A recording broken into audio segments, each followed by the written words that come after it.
Nothing to be done, though. I have to keep moving before terror paralyzes me. Immediately, I begin to regret not having thought to bring my lantern, already at a fork in the road with each path obscured in shadow. Which way should I go? Save again. Straight, left, or right? Let's go straight! I follow the center path and find nothing but pure darkness. Absolutely cannot see a thing. Now I really wish I'd brought my lantern. The shadow is encompassing and thick like a sauce. I feel as if I can feel it. It's sticking to me and my clothes. I feel like I'm being soaked to the bone in shade, a film of black mucus clinging to my clothes and skin. And yet I feel compelled to keep moving. And so I walk, and walk, and walk, and walk, and walk, and walk, and walk, and walk, and walk. Suddenly, light. Faintly from dying bulbs mounted on the wall, but light nonetheless. This place could certainly use some color. I really don't like it here. From what I can see, the tunnel continues forward. Which way should I go? There's a door. I'm going to the door. Go to the door on the right. The room is starkly empty. It is coldly lit by an unfeeling bulb in the ceiling. On the ground in the center is a pile of bloody minced flesh, the blood seeping out of it and soaking into the concrete. The room stinks of pennies, pungent enough that it tickles my tongue, too. The taste of red life essence. The tips of an iron ballerina's toes tapping gracefully across the taste buds. But the worst of it all, to me, is that I'm not alone in this room. There's someone else. Scream. Ah! I raised my hands up to defend myself and shut my eyes in terror. I cannot bear to face what was about to happen to me. Then, nothing. But when I lower my arm, I'm suddenly back here. Oh no! I can't go through the tunnel! No! Huh? The way I went. It's blocked up solid. It looks old, too. Like it's always been that way. Was that a daydream? Or am I dreaming now? I pinch myself. Ow! No, I'm awake. I have to collect myself, catch my breath. I'm really not sure what just happened. At all. Frankly, I'm terrified and unsettled, but I also know that standing around won't get me answers. Nor will it get me any closer to finding... Rich. I need to move, before something like that happens again. Which way should I go? Let's go right. Well, good news and bad news. Good news, this place on the right path has some light. I can see. Bad news, it's a dead end. Fantastic luck on my part. Lots of things to look at here, though. This was the kind of artwork I expected to see earlier. Just absolute mountains of scribbles and scrawls, some intricate and beautiful, others inelegant and blunter than a hammer. Some people find this stuff ugly and repulsive. I can understand why, but at the same time there's an incredible amount of honesty in it. Even in its inelegance, there can be something beautiful to it. The pure desire to make a mark on this world and have someone recognize it. To have someone recognize a pure expression of you, or at least a part of you. Or maybe it's just all scribbles on the wall and I'm reading deeply into nothing. I'm not sure what message I'm to glean from the ghost with a gun.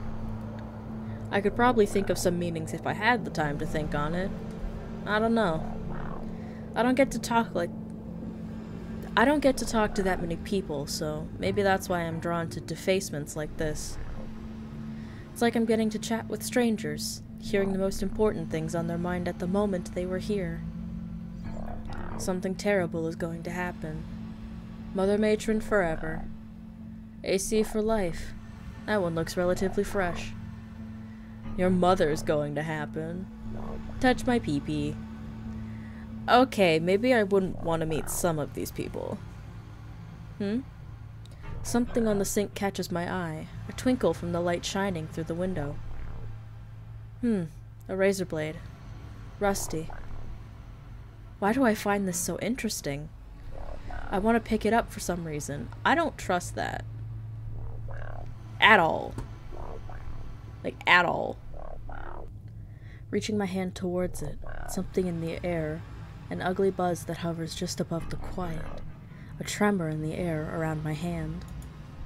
Before I can pull back, I've already picked up the razor blade.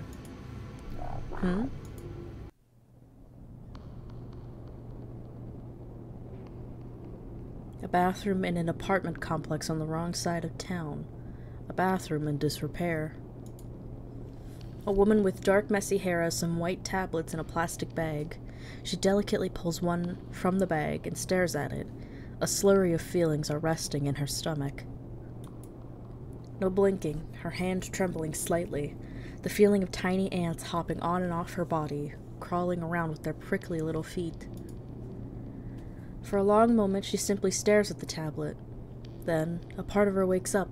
The part of her that was born years ago during a party that went down in the annals of history in her mind. A place in a time that will never come again. Not even processing her actions, the girl has taken a razor blade dulled with duct tape that she keeps in her pocket.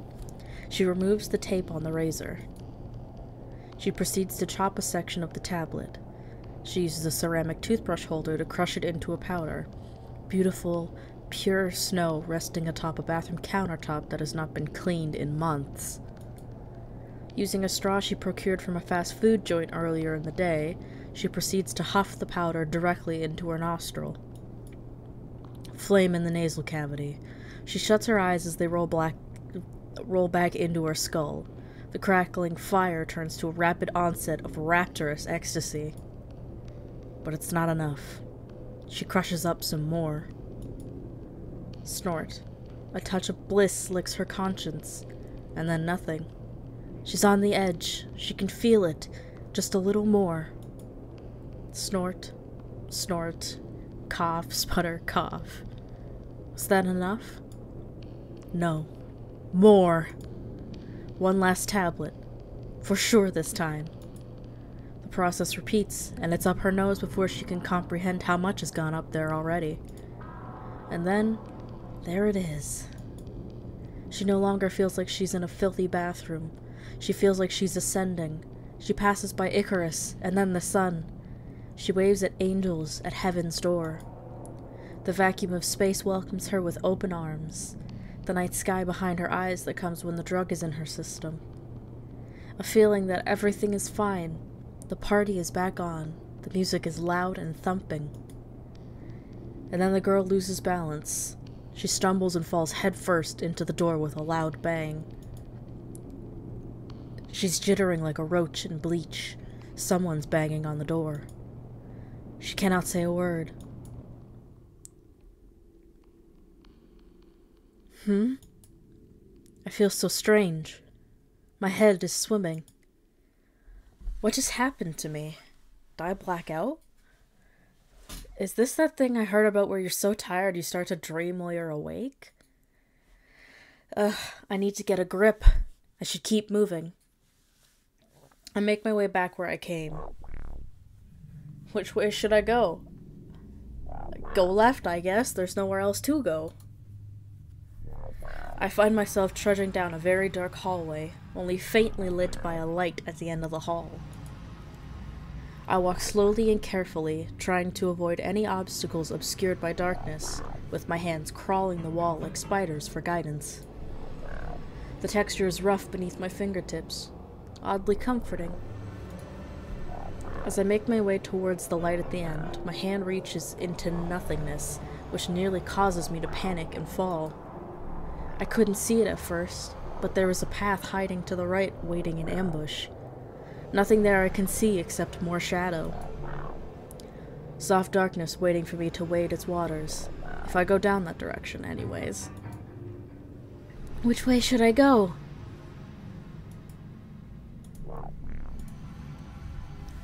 Always explore. To the dark hall.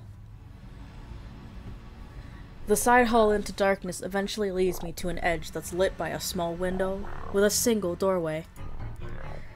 Glimpsing out the window, I think I'm on the 2nd or 3rd floor. It's a little hard to tell for sure. Wasn't I just underground or something? I didn't even go up any stairs. This building doesn't make a lot of sense to me. More artwork too. These drawings seem to mostly be done with chalk or very thin paint. Some of it seems to glow faintly in the dark. A message too. Come to the river. Pick yourself a body bag. I really shouldn't stick around long, but for some reason I feel like I want to examine this room closer. What should I do? Examine the room, why not? I can't help it. I have to look around here. Something's calling me. I look around carefully, shuffling around pieces of broken glass, torn carpet, a sort of trash left behind. Signs of life long moved on. Now that I'm paying more attention, there's an odor in here. It's faint, but what glimpses of it my nostrils have are repulsive.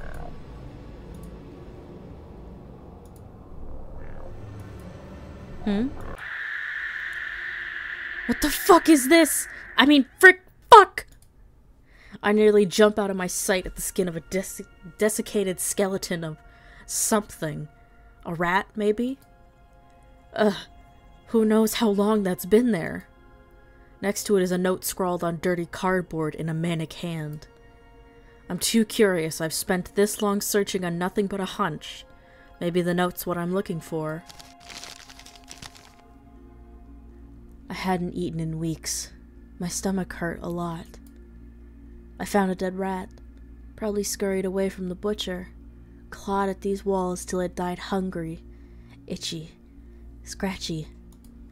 No one found it in the dark except for the flies and me. The flies ate and ate and ate and fucked and ate and laid eggs all inside its guts. Dead and rotting, its eyes melted out of its head. Lots of eggs. Yummy eggs, dotting its skin like grains of rice. I ate it. My tummy stopped hurting. I feel alive again. But now my stomach is going buzzy, buzzy. Buzzy, buzzy, buzzy, buzzy, buzzy, buzzy, buzzy, buzzy. Thinking they're a little buzzy. Holy shit. It just keeps going. Oh my goodness gracious. I regret doing this. I drop the filthy note on the ground and begin to walk away before the light catches my eye, a shine that pokes my retina for attention. It looks like some kind of pamphlet. Is that the Mother Matron's symbol? What's that doing there? Reaching my hand towards it, something in the air, an ugly buzz that hovers above the quiet, a tremor in the air around my hand. Before I can pull back, I've already picked up the paper.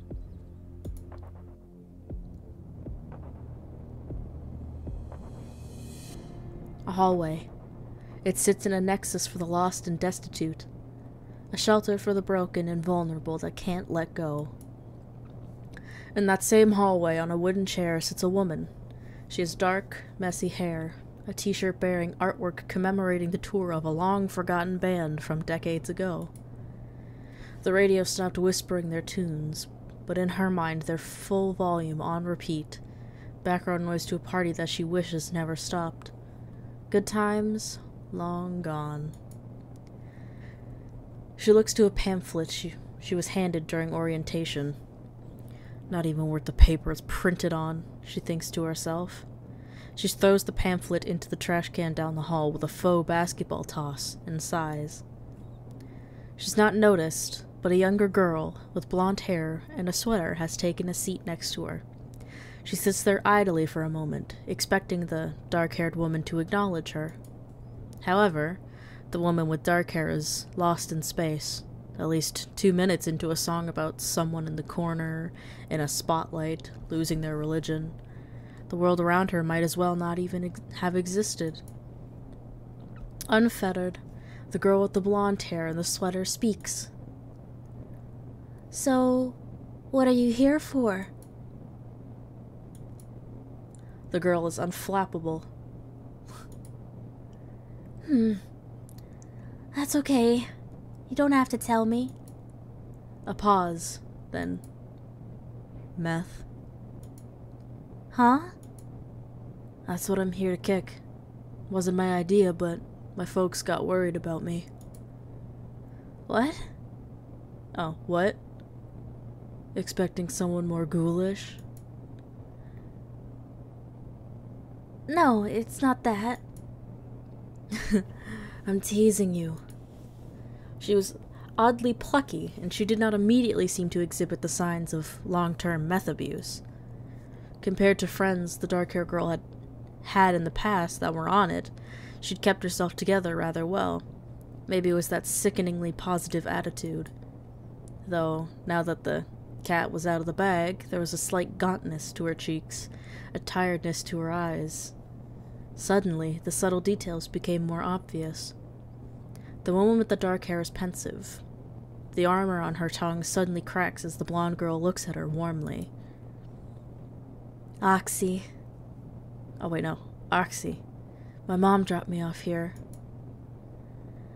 Ah, I see. That's rough. A cousin of mine died from that stuff. The plucky girl nods in understanding.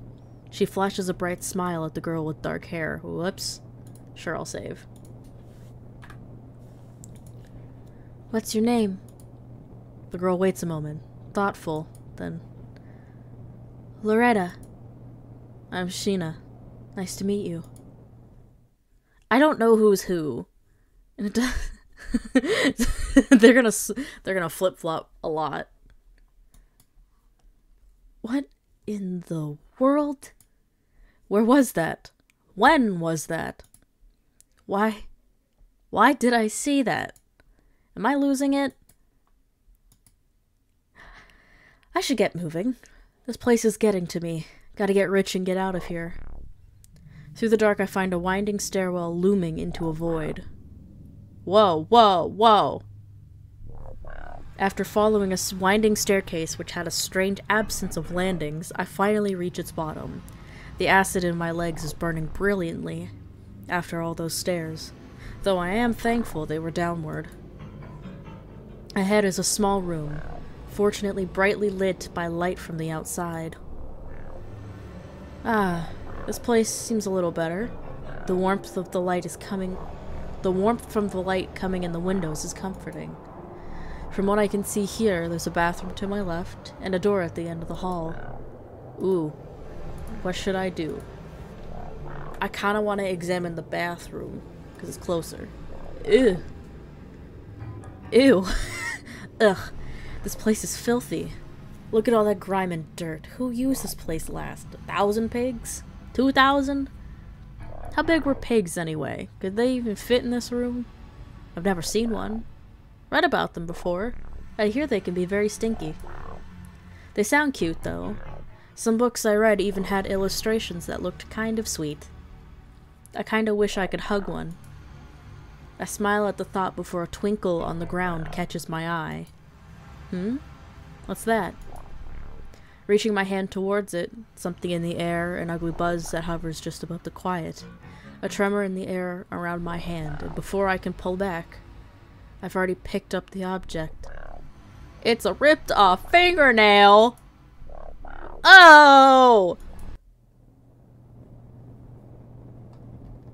Ooh. Ew! It's a dark tiled room. The door is locked.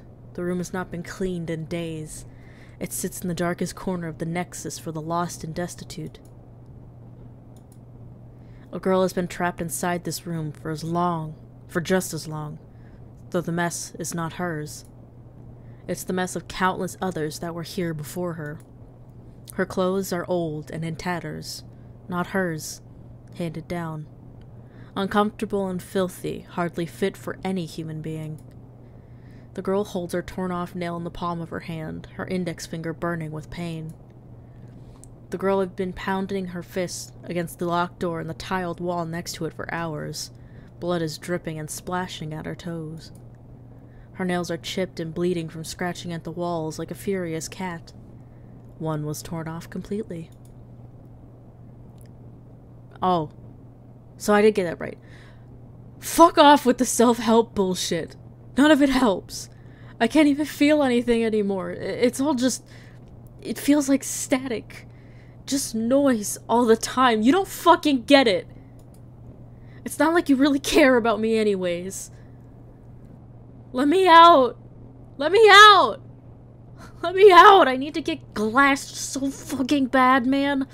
I can't take this anymore. Hours pass. How many? She doesn't know. Too many. Please. Let me out of here. It hurts. It all hurts. Why is it so cold here? Are you trying to freeze me to death? Is that what you want, you freaks? Hours pass.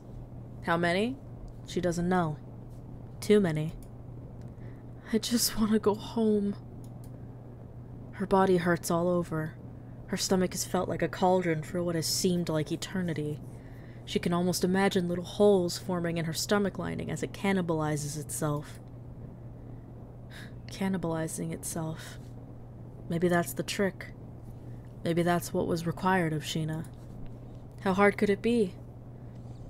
She's always heard that the force it takes to bite through a finger is little more than biting through a carrot. Her fingers are bony and thin, but... Look at the flesh on the finger where her nail fell off. Look how the red glistens on the nail bed. Like cherry sauce on a sundae. Maybe it's delicious. Like heaven and life all at once, right on your tongue. Just as she begins to open her mouth, the door swings open. As if it was that easy the whole time. Huh? A man stands there. His eyes are filled with a dark determination that's somehow more frightening than death to Sheena. I can get what you need, but you're going to have to help me with something first. Take this and come with me. He hands the girl an old, rusted kitchen knife and begins walking. She stares at it for a moment, stunned and whimpering. Then, she follows.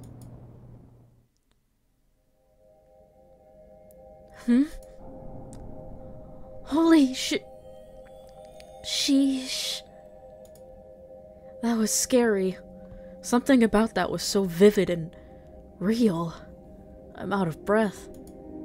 My fingers hurt, too. I should get moving. There's gotta be something better through the other door. At the very least, I do not want to be here anymore. You know, call me crazy if you want, but I have a good feeling about this door. Oh, Mother, I really am going crazy. Oh, Mother. Get it together, Lizzie. Get it together. I knock on the door gently. Hello? Is anyone here? Yeah, I'm here! You fucking... I shrieked and stumbled backwards. Where the hell... I mean, heck did you come from?